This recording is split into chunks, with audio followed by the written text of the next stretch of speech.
Bonjour, 10 conseils pour réussir son admissibilité en master de droit. La rentrée approche à grands pas et vous êtes nombreux, licenciés en droit, à attendre les concours d'entrée dans les masters de droit du Royaume. Aujourd'hui, nous allons aborder un sujet essentiel pour tous ceux qui envisagent de poursuivre un master en droit, comment réussir son admission. Que vous soyez passionné par le droit des affaires, le droit international ou tout autre domaine juridique, ces conseils vous aideront à maximiser vos chances d'obtenir une place dans le master de vos rêves. Restez avec nous jusqu'à la fin pour ne rien manquer. Les universités suivent un process de sélection en 2 étapes. Un examen écrit qui conduit à l'admissibilité, un examen oral devant un jury. Cette vidéo vous fournira des conseils précieux pour réussir l'étape cruciale de l'examen écrit. Le Maroc compte 12 universités publiques ainsi que des universités privées. Il existe une grande diversité de masters couvrant des domaines allant des relations internationales au droit foncier. Vos choix se sont basés sur vos affinités, vos objectifs personnels,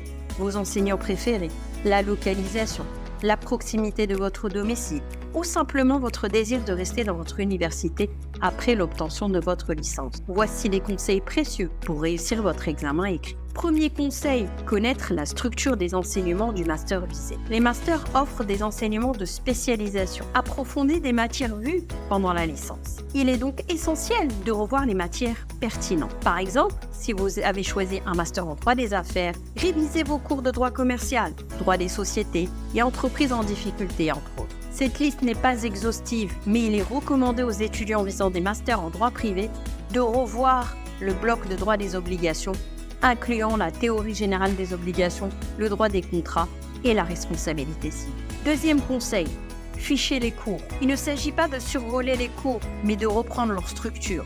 Ficher un cours, ce n'est pas rédiger un résumé, mais synthétiser les grandes lignes, les définitions, les exceptions et les décisions de justice pertinentes pour illustrer vos arguments lors de l'examen. Revisitez les cours de votre programme de licence qui sont pertinents pour le master. Assurez-vous de bien comprendre les concepts de base. Troisième conseil, utilisez des ressources supplémentaires. Ne vous limitez pas à vos cours de licence. Utilisez des livres, des ouvrages juridiques, des articles académiques, des jurisprudences et des ressources en ligne pour approfondir vos connaissances. Quatrième conseil, renseignez-vous sur les exigences de l'examen. Le professeur en charge de l'examen choisira un thème qu'il enseigne ou une actualité. Pour anticiper et comprendre la structure de l'examen, il est impératif de revoir les sujets donnés les années précédentes. Vous obtiendrez des informations sur le format des questions, la durée de l'examen et les critères de notation. Cinquième conseil, établissez un planning de révision et organisez votre temps. Créez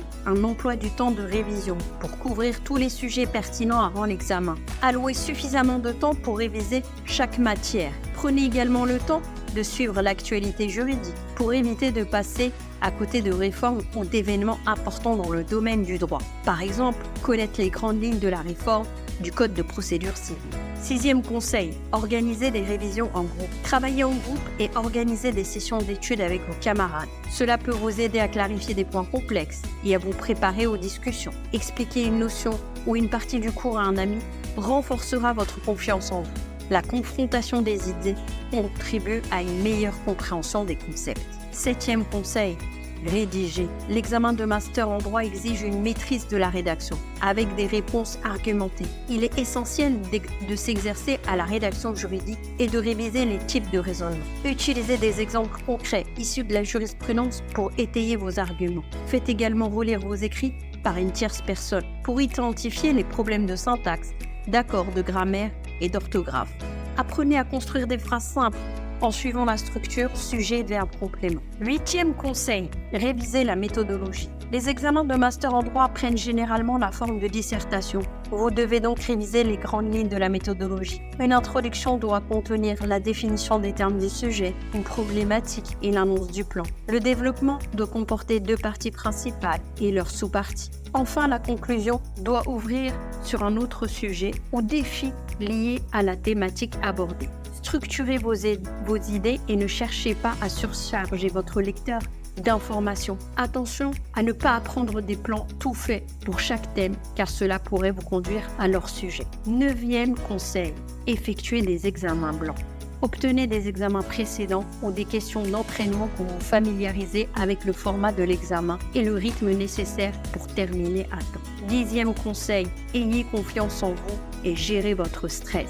N'oubliez pas que la préparation à un examen de niveau master en droit nécessite de la discipline, de la persévérance et une compréhension approfondie des concepts juridiques. Commencez tôt, restez organisé et travaillez de manière constante pour maximiser vos chances de réussite. Souvenez-vous également que vous avez déjà obtenu un diplôme prestigieux, la licence, ce qui n'est pas une mince réussite. Pour la gestion du stress, apprenez des techniques de respiration profonde pour rester calme pendant l'examen. Si un sujet vous semble compliqué, commencez par déconstruire le sujet en définissant les termes, puis mobilisez vos connaissances en fonction de ces définitions pour reconstruire vos idées et présenter un plan solide. Croyez en vous et en vos capacités.